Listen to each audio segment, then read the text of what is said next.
Live from Fargo and serving you on TV, online, and on the go. This is Valley News Live at 10. Quite a wallop in some parts of the Red River Valley. Areas blanketed in snow by midday today. Here's what it looked like in Cogswell, North Dakota. A viewer took this picture close to 4:30 this afternoon. Her deck furniture covered in roughly 8 inches of snow. That's about an hour and a half south of Valley City near Gwinner. Here in the FM area, we saw wet slush covering the streets, and that's causing a nuisance for homeowners and street crews. There's a lot of water on those city streets and a lot of leaves, creating some gutter problems. We'll have more on that in a little bit. But first, let's find out what's happening with the forecast this evening. Robert, what's the latest? Yeah, the latest snowfall totals some lofty amounts, as much as 13 inches 3 miles south of Valley City. A foot of snow in Daisy. Some other ones not on this list. 14.4 inches at the Grand Forks Air Force Base. 14.2 8 miles west of Hope, and the highest total so far, this one here in the rural Hannaford area, 16 inches. Thanks so much to Lynn for sending that in. Temperature-wise, we are at or below freezing across the area. Those winds still remain gusty at times, gusting close to 40 miles per hour. We continue to see snow, and some of it locally heavy, over parts of far eastern and North Dakota, that drifting on off towards the east. Winter storm warnings, winter weather advisories continue. However, hearing from the National Weather Service that winter storm warning about to be downgraded, which is good news. However, slick conditions remain. How is the rest of your night's forecast looking, and how's the rest of your week looking? We'll let you know coming up in just a few minutes. All right, sounds good. Thank you, Robert. And make sure you have the Valley News Live Storm Team weather app so that you can keep up with the weather anytime, anywhere. You'll get the latest forecasts and conditions so that you can plan your day. All you need to do is search VNL Weather in the App Store and download it for free. That early snow combined with October's fall leaves creating a nuisance on the roads today. Crews say the leaves blocked storm drains and gutters, forming dangerous pools of water and slush on the road. Valley News Team's Veronica Marshall talked to local experts about their efforts to keep you safe during this bad weather. I'm used to kind of the cold, but I'm not a fan.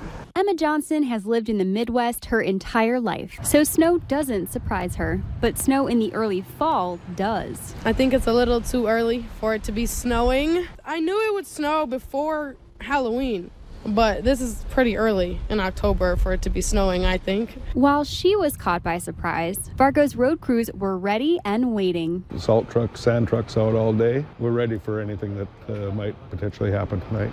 Lee Anderson says his crews have been busy keeping city streets clear, thanks to fall's iconic leaves clogging drains, creating puddles and leaving slush on the road. It can get pretty slippery out there, even if it's not iced over yet. The leaves falling, plugging up the drains.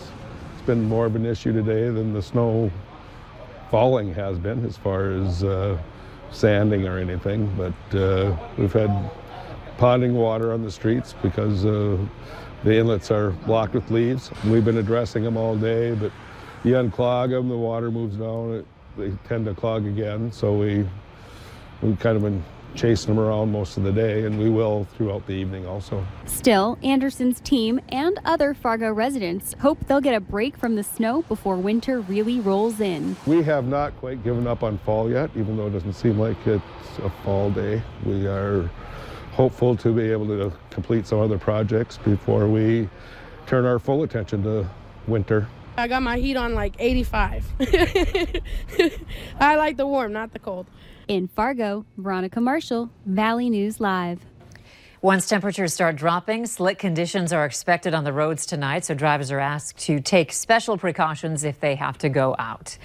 The Jamestown Police Department is warning residents in that area of an armed and possibly dangerous man who ran from officers today. 25-year-old Levi Sean Guthmiller currently is at large after running from police when they tried to arrest him near Railroad Drive and 12th Avenue Northeast. Police believe Guthmiller is either in the southeast or northeast part of Jamestown. He's identified as wearing a dark-colored jacket, white hoodie, and blue jeans. It's not known if he's been picked up by someone. He has several felony warrants out for his arrest and also ran from police near Spiritwood in September.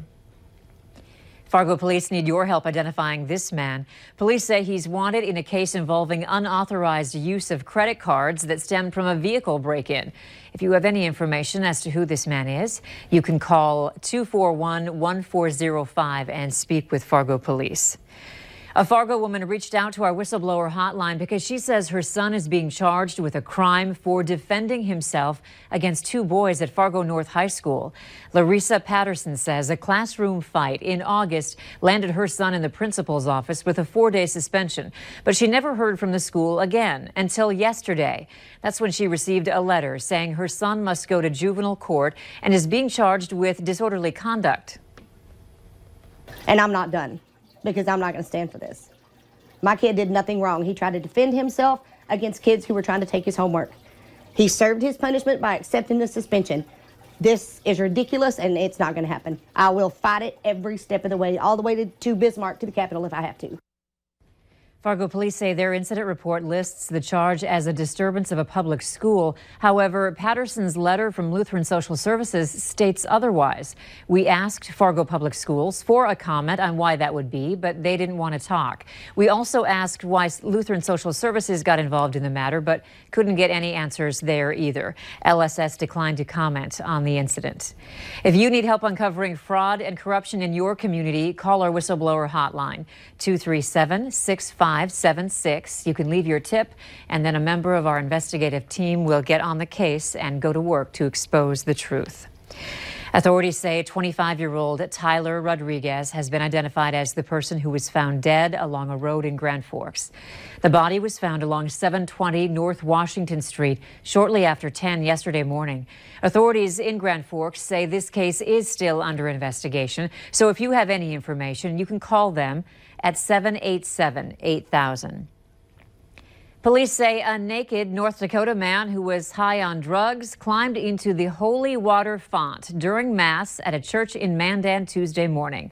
A 21-year-old man was arrested on drug, criminal mischief, and indecent exposure charges after he went to the church, stripped, and entered the fountain, then walked down the aisle performing a lewd act.